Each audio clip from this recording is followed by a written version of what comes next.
And welcome to this, in my opinion, very consequential ceremony this morning.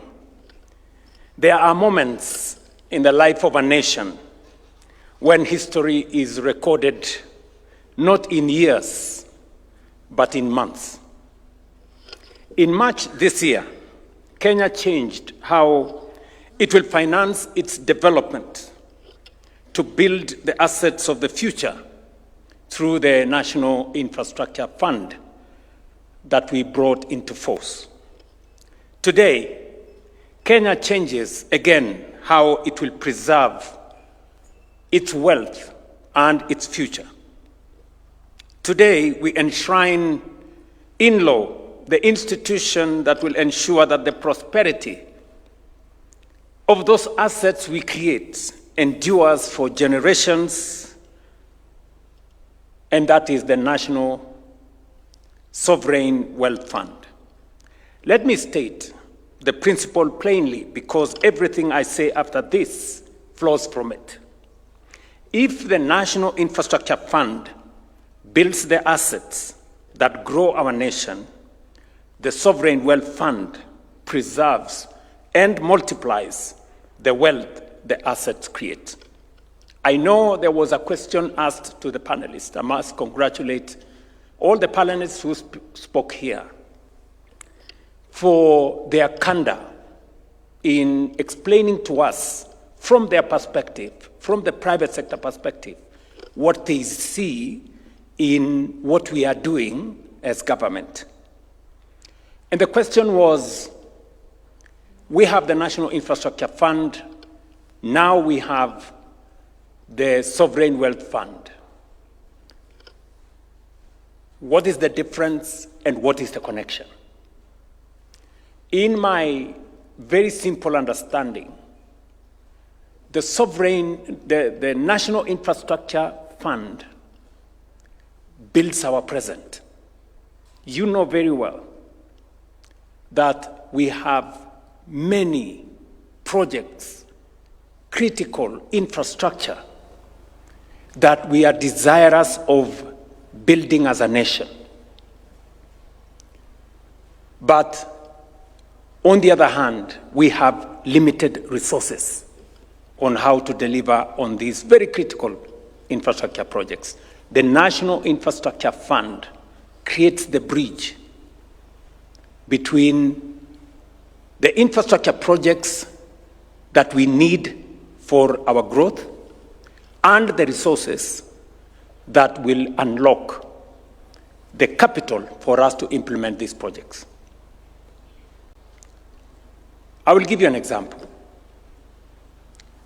We've just signed the contract for the Jomo Kenyatta International Airport. It's going to be a 150 billion shilling project.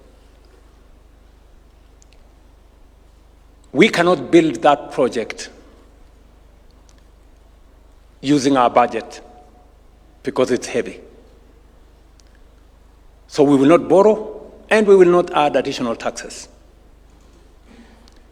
What's going to happen is that we're going to use 20 billion shillings of the money we raised under our National Infrastructure Fund to crowd in the balance of the money from the private sector. That is how innovation works in the transformation of a nation. That is why in our midst here, we have fund managers, we have different investors, we have banks who are looking at the opportunity, pension funds who are looking at the opportunity to invest in Jomo Kenyatta International Airport. That is what NIF is going to do. But Sovereign Wealth Fund will connect the investment we are making in Jomo Kenyatta to the future generations.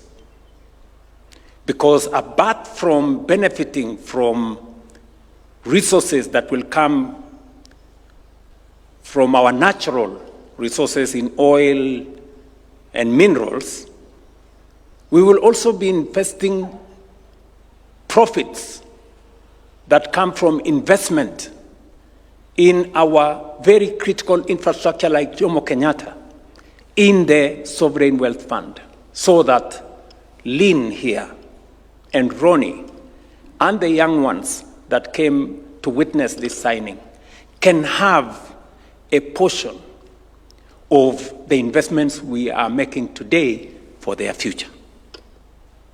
So this is the connection that we are making between the present and the future.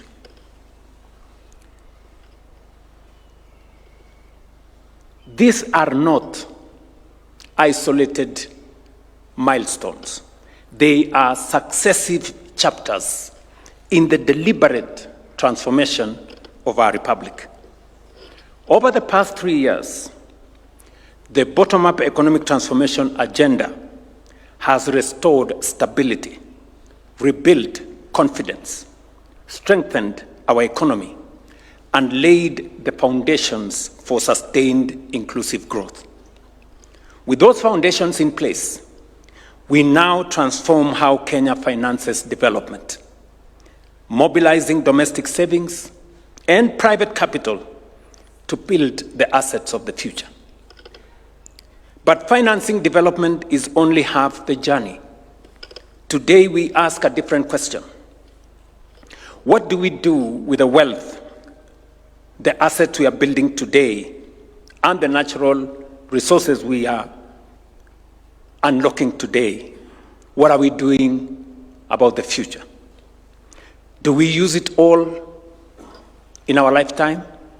Or do we preserve part of it so that future generations inherit not just what we found, but the prosperity we created with what we found? Our Constitution answers that question long before we do. Article 201C provides that, and I quote, "The burdens and benefits of the use of resources and of public borrowing shall be shared equitably between present and future generations." End of quote. This is far more than a principle of public finance. It is a constitutional covenant between generations.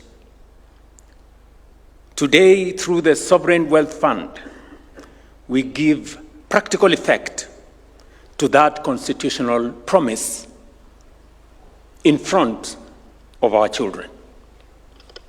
Natural resources are different from taxation or ordinary economic production. They are finite by their nature. Once a barrel of oil is extracted, it can never be extracted again. Once a mineral deposit has been exhausted, it is gone forever. If one generation consumes all the proceeds from exhaustible resources, it leaves nothing but empty mines and depleted oil fields for those who come after. That is neither prudent economics nor responsible stewardship. Around the world, history offers powerful lessons. Kuwait began the journey in 1953. But perhaps the best known example is Norway, as has been stated here, which I had the privilege of visiting a few weeks ago.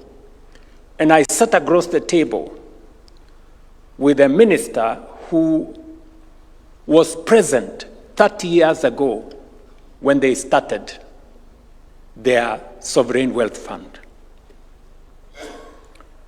And I had a real eyeball-to-eyeball conversation because I knew that shortly I will be signing Kenya's Sovereign Wealth Fund. And just imagine what has happened in one generation. Norway has done something phenomenal. In one generation, in 30 years, They have built the world's largest sovereign wealth fund. $2 trillion. $2.2 trillion. 200 and almost 80 trillion Kenya shillings. I mean, in just 30 years. So when I tell our good citizens that we can be a first world country in one generation, it is possible. If anybody had any doubt in their mind what is achievable with focus, courage, and determination, look at what Norway has done. Rather than consume all the wealth generated from its North Sea oil, Norway chose to invest for the future. Today, as I have said, its sovereign wealth fund is worth $2.2 trillion. It owns about 1.5% of all listed companies in the world, with investments in more than 7,200 companies across the globe, including Equity Bank, right here at home, 14% in James' own words. That is how transformation works. That is the power of disciplined investing and long-term thinking. Closer home, Botswana, again as has been said here, built the Pula Fund. Pula means rain. In a dry land like Botswana, setting up a reserve is not an indulgence. It is a survival strategy. Rwanda has done the same. Many other countries have done so. Today, Kenya proudly joins that community of nations that saves while they build. The lesson from each of these nations is unmistakable. Natural resources create opportunity. Institutions determine destiny. Without the right institutions, even great natural wealth can become a missed opportunity. Economists call this the resource curse. I dare say they give it the wrong name. The curse is not the resources. The curse is the failure in stewardship. Kenya has learned this lesson through experience. For many years, Kenya extracted titanium from the mineral sands of Kwale. It was one of the largest mining investments in our country's history. The minerals were extracted. Those deposits can never be mined again. What answer shall we give one day to our children when they ask us what happened to titanium? That is why this legislation that today becomes law in Kenya is consequential. So that never again will we mine or use resources without a trace for the future generations. Kenya is expected, and you have heard from Paul Ruto, to commence oil production from the Lokichar Basin in Turkana. For decades, that discovery has represented hope. Today, it also represents responsibility. The question before us is not simply whether Kenya will produce oil. The question is whether Kenya will manage the proceeds wisely. Every barrel extracted should become an asset that never runs dry. At the same time, We have completed the first comprehensive nationwide mineral survey in our country's history. That survey has confirmed what many suspected for years, that Kenya is endowed with significant deposits of strategic and industrial. Ladies and gentlemen, a fund entrusted with the wealth of generations must itself be worthy of that trust. That is why this act places governance, transparency, and accountability at its very heart. The Sovereign Wealth Fund will belong not to my administration, but to the Republic of Kenya.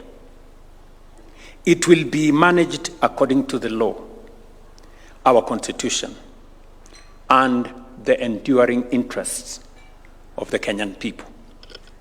The Act provides for independent professional management, strong parliamentary oversight, and transparent public reporting and robust auditing. Every shilling must be accounted for. Every decision must be guided by prudence. Every investment must be measured by the legacy it leaves for future generations. Ladies and gentlemen, history seldom remembers nations for resources they possessed. It remembers them for the choices they made with those resources. The nations that achieve lasting prosperity share one defining characteristic.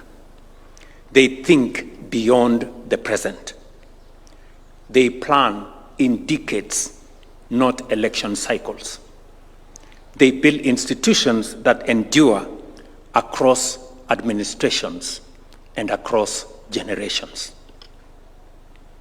Permit me to express my appreciation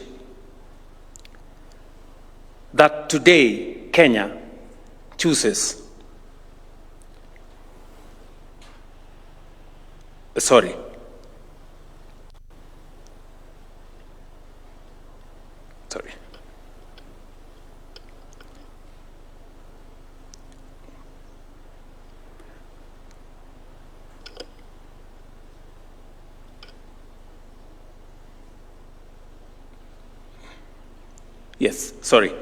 History, as I said, seldom remembers nations for resources they possessed. It remembers them for the choices they made in the use of those resources.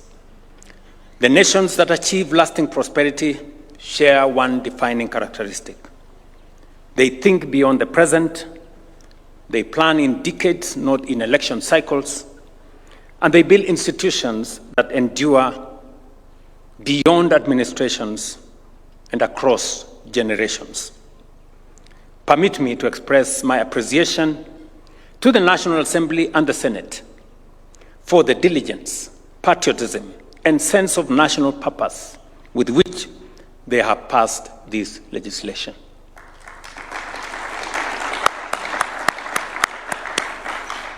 You have not merely passed laws, you have laid the legislative foundations of a transformation that will outlive every one of us. History will remember you not as the parliament that debated Kenya's future, but one that legislated it into being. These laws will strengthen our financial system, modernize our economy, and lay foundations upon which future generations will continue to build. Today, Kenya chooses that discipline. We choose to save, to invest, to preserve, to build, and above all, we choose to honor the constitutional covenant that binds one generation to the next. The question history will ask us is not what we inherited, but what we bequeathed the next generation. And I want to appreciate the leadership of the Speaker, the speakers of both houses, the people of Kenya who came with ideas private sector players who informed the public participation, and the bipartisan engagement in Parliament. It went beyond sides. The entire House came together to build consensus on what we do with our present as we focus and connect it to the future. I must say,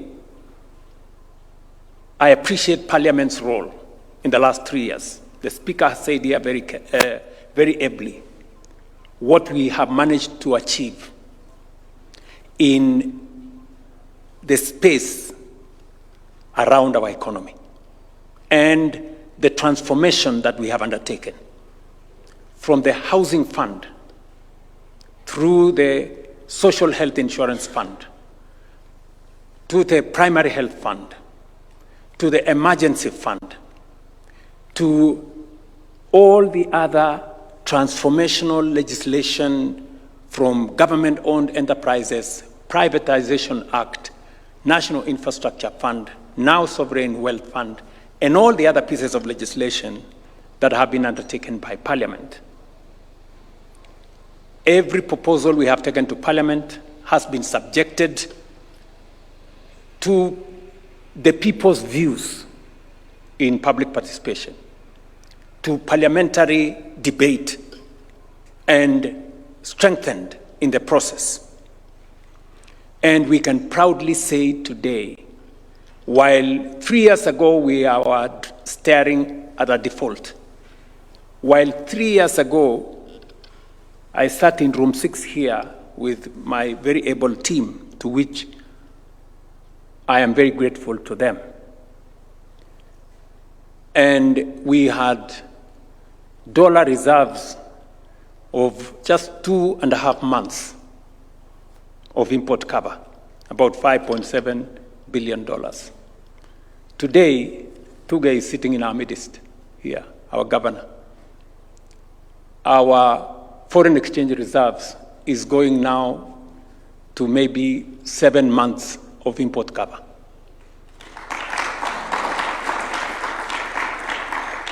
I think just yesterday or the day before, we are almost tripling our foreign exchange reserves in Kenya. That is extraordinary. And I want to thank these great men and women who have assisted me in putting this together with a lot of courage and with a lot of focus. Numbers are beginning to show. Just yesterday, or is it the day before, UNCTAD released their report, and Kenya has increased its foreign direct investment from $1.5 billion 3 years ago to $3.2 billion today. And we are moving. I have asked the Deputy President to chair the government committee that is going to work with private sector investors and players for what will be one of the largest investments in our country. The investment in the East African oil refinery, a 2.2 trillion shilling investment in our country. And we have already set a date for the groundbreaking, just for your information.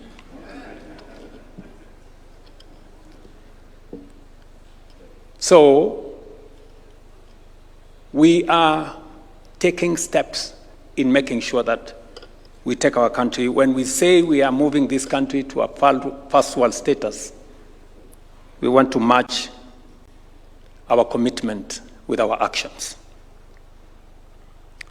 May history record that we honor the trust placed in our generation, not by exhausting our nation's resources, but by preserving, growing, and expanding them. May future generations look upon this moment, and representatives of that future generation are here with us this morning, and say they did not consume our inheritance. They secured it. They did not merely govern for their time, they governed for us as well. God bless you all. God bless Kenya. And I wish you all the very best this moment. Asanteni sana. And to all our friends who have come here, I know there are many actors. My good friend Tadese from TDB Bank here. Our good friends from IFC are here. From the World Bank are here. Our good friends from ATD are here. All the good people from, I see the new chairman of the Nairobi Stock Exchange or Securities Exchange here, Mr. Mulwa, and the immediate former is here, and many other people who are here. I see many fund managers. I see many pension fund people here, many people from the banks. If there was a moment we are discussing real money, this is the moment. And we are discussing it with the right people. And I am very confident about the economic future of our country. I think the more we pull together, the more we understand what we are doing, listening to all the captains of our financial institutions here, from the pension funds all the way to the banks, it gives me a lot of confidence that we are now in sync, that the future of our nation is not just in the hands of government, it is in the hands of our society, that the private sector is as much part of the discussion about the governance of our country and the future of our country as it is the responsibility and business of every citizen of our republic, that our children, Lynn and Ronnie, representing them here, are also part of the conversation about our country and about our future.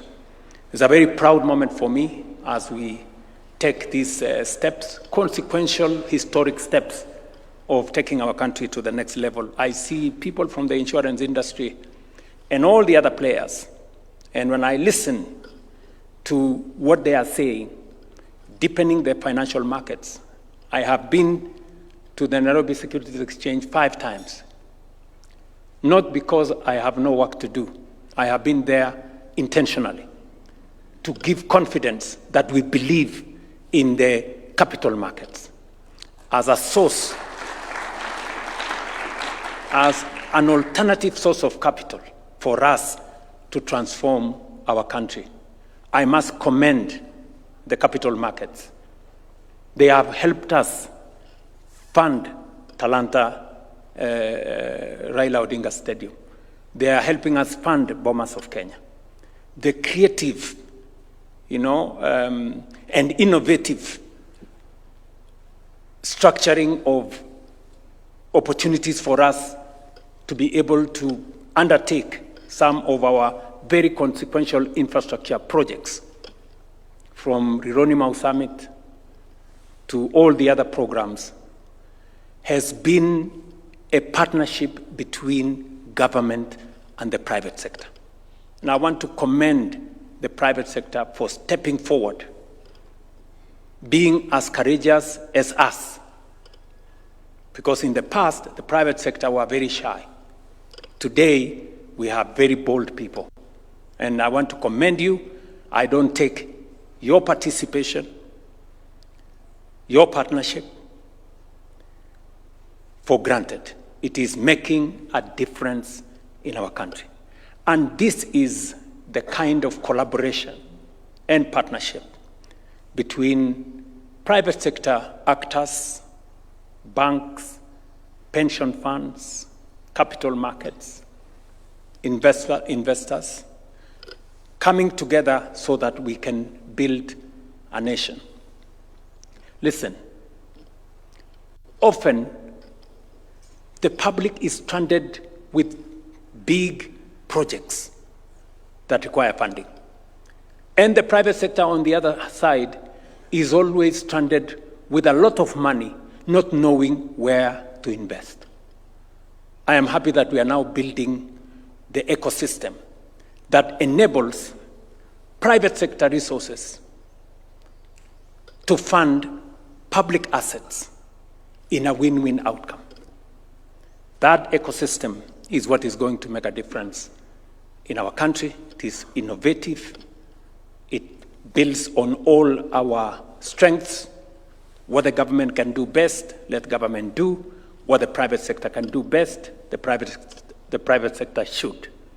And that is why it was necessary for us to change the Privatization Act. It was also necessary for us to amend the law on public-private partnerships so that we can get more private sector actors into the public space. I am very happy that this morning we are here. It's a very proud moment for me, and that we are making the right steps, taking our country into the future. I want to give you my assurance that under my administration, we will work with all actors. We will work together in a way that brings the whole nation together. I must thank the political class.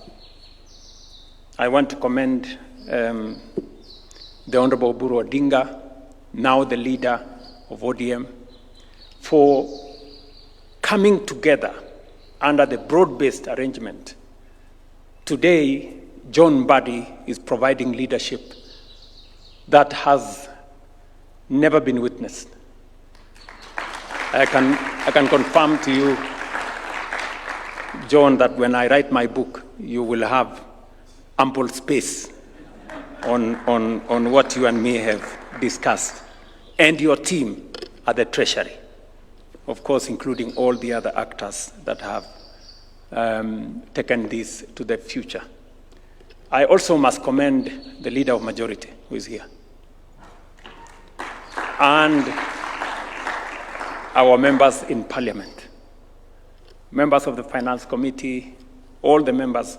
They've been, I remember I think it was Wednesday, last week, and I was out of the country. I had gone to attend the graduation of my daughter. And discussions in Parliament went up to midnight. Consultations outside the official space in Parliament. And I was with Lawrence there, and he was in consultation. They were on a call with Parliament. And finally, Parliament came together in a very bipartisan way and said we must move the country forward. I commend them. And thank you very much, Kimani, for your leadership, the chair of our Finance Committee for his leadership, and all the other actors. I don't take it for granted, because I know what it means. We have tried to do this as a country for many years. It has not happened, not because others did not try, not because they didn't want to do it, but it didn't come together. We are privileged that we have managed to bring it together. So thank you very much, and God bless you. I will request that we all be upstanding as we come to the formal and official close of this particular ceremony with the national anthem. So wherever we are, kindly let us be upstanding for the anthem.